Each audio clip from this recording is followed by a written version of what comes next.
In this game, 62-year-old ex-world champion Wilhelm Steinitz gives a masterclass in positional play. After the inaccuracy of his opponent, Jackson Showalter, Steinitz got space advantage, ensured a great blockading square for his knight, and deprived the opponent of any chances for counterplay. Then he exerted very strong pressure on the kingside, and Showalter was forced to weaken it and move most of his pieces to the defense of kingside. Once Showalter's pieces were cramped on the kingside, Steinitz delivered the final strategic blow on the defenseless queenside, opened up the center and invaded on the open d-file, after which Showalter's position collapsed. Steinitz started with e4 and Showalter played the French defense e6, d4, d5. And Steinitz played e5, which is one of the main moves alongside with knight c3 or knight d2.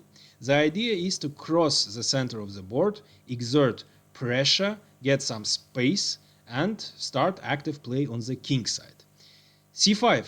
Black in his turn plays actively on the queen side and immediately attacks the d4 pawn, which in its turn defends a very important pawn on e5. And the main move for white here is c3 in order to defend the pawn on d4, and if black captures on d4, c3 pawn replaces the pawn on d4 and d4 still defends the pawn on e5. However, instead of c3, Steinitz immediately captures on c5 and leaves the pawn on e5 without a pawn protection. So Steinitz is going to defend the pawn on e5 with pieces.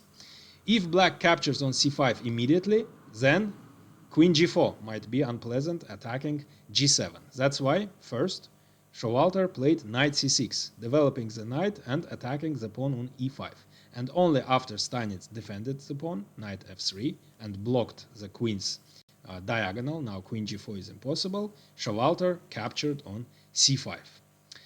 Bishop d3. Now the most natural move for black would be f6, immediately attacking the pawn on e5 and eliminating it. However, Showalter had a different plan. He played knight e7.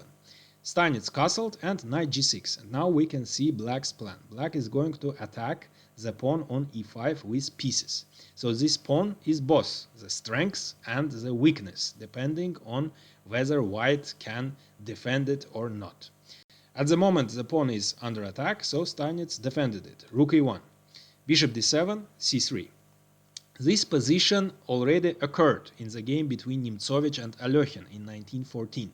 In that game, Alyoshin played bishop b6 in order to move the bishop to c7 and attack the pawn third time with a bishop.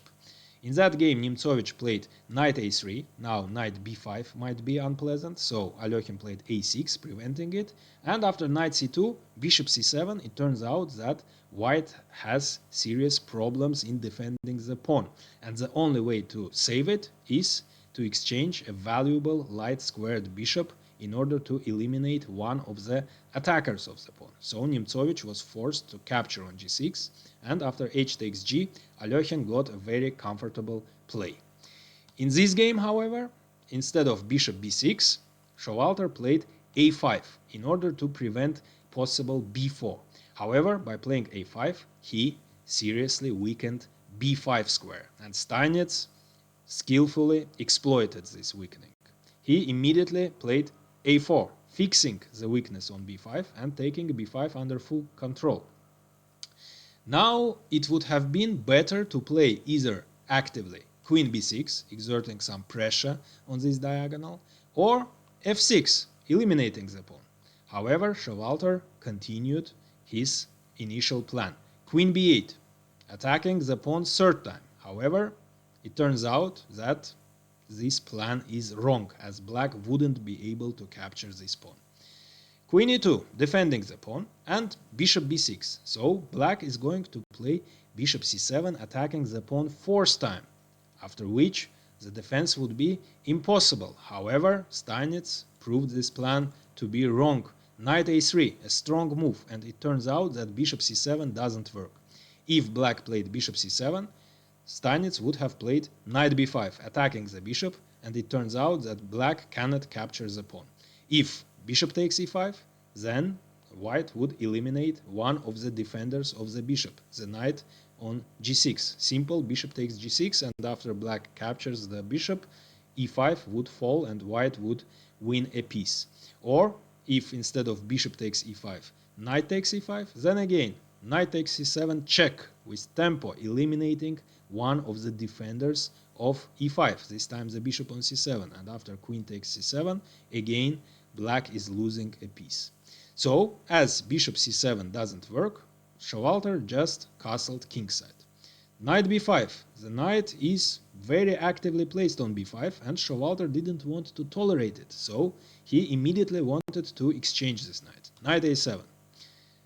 Now black's main problem is d4 square, and white knight would be ideally placed on d4.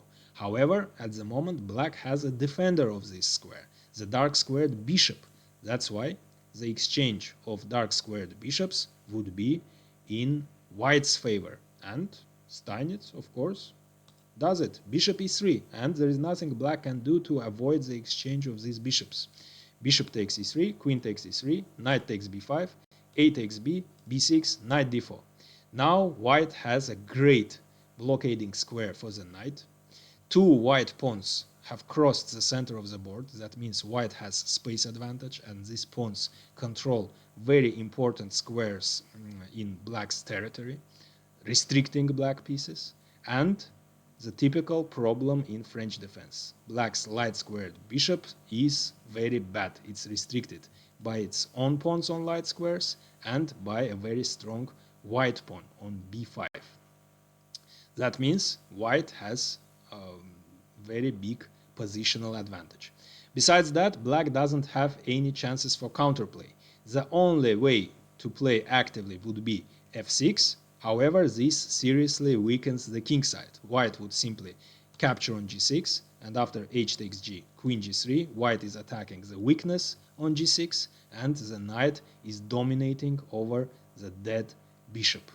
That's why instead of f6, Showalter played f5, locking the kingside and hoping to hold this position. So he agrees to play passively without any chances for counterplay, but he hopes to defend this position. However, Steinitz starts the active play on the kingside, f4, knight e7 and queen f2. The idea is to vacate e3 square for the rook and reroute this rook to h3, from which it will exert pressure on h-file. Then Steinitz was going to play king h1, move the second rook on g1 and play g4, opening the kingside, opening up the g-file, after which both rooks would be very active and white's pressure would be just intolerable.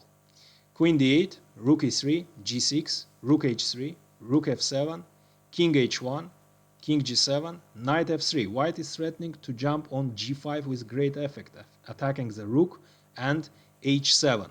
That's why black is forced to weaken the kingside, h6. Rook g1. Now the second threat, g4, would be catastrophic for black, opening the g-file. That's why black played h5, preventing g4. However, now g5 square is catastrophically weakened, and the knight would be greatly placed on this square. Queen g3. The queen joins the pressure on the kingside. Now rook takes h5 is threatened as the pawn is pinned. That's why queen h8, defending the pawn. However, the queen is passively placed on h8, and it plays only the passive defensive role, which queen shouldn't do. Knight g5, attacking the rook, and rook f8. Now the queen's way back is also closed, so the queen is doomed now in the corner of the board. It isn't doing anything, it's out of play. Queen h4, creating new threats. Knight takes e6 check, followed by queen takes e7. That's why knight g8. However, now the knight is also passive, and both the knight and the queen are out of play in the corner on the king side, and that means black doesn't have enough resources on the queen side. That's why Steinitz immediately opens up the center and the queen side. c4. d takes c, bishop takes c4. Now d file is open and e6 is under attack, and black simply doesn't have enough resources to defend all this. Rook e8 defending e6, and the rook on h3 has finished its mission, and now it moves to the open d file with great effect. Rook d3 attacking the bishop on d7. Rook a7 defending it. Rook d6, the rook invades with great effect, attacking both b6 and e6, and there is nothing black can do to defend e6. Rook b7 defending b6 at least. Now, before capturing on e6, Steinitz isn't in a hurry. He activates his second rook. The rook has finished its mission on g1. It threatened g4 and forced black to play h5, weakening g5 square. Now the knight is greatly placed on g5 thanks to this rook on g1. And now the rook isn't doing anything on g1, so it joins the second rook on d file. Now both rooks are greatly placed, are very active. White is threatening to capture on d7. With tempo, this rook moved on d1. And after the bishop retreated, now Steinitz finally captures on e6, winning a pawn. Knight takes e6 check. Bishop takes, queen h7, and he invades the 7th rank. Rook d7 check. Rook e7, rook takes e7 check, knight takes e7, but now f6 is unguarded as the knight on g8 was defending this square. And the queen immediately invades. Queen f6 check, king h6, and rook d8 with a terrible threat, rook h8, and there is nothing black can do.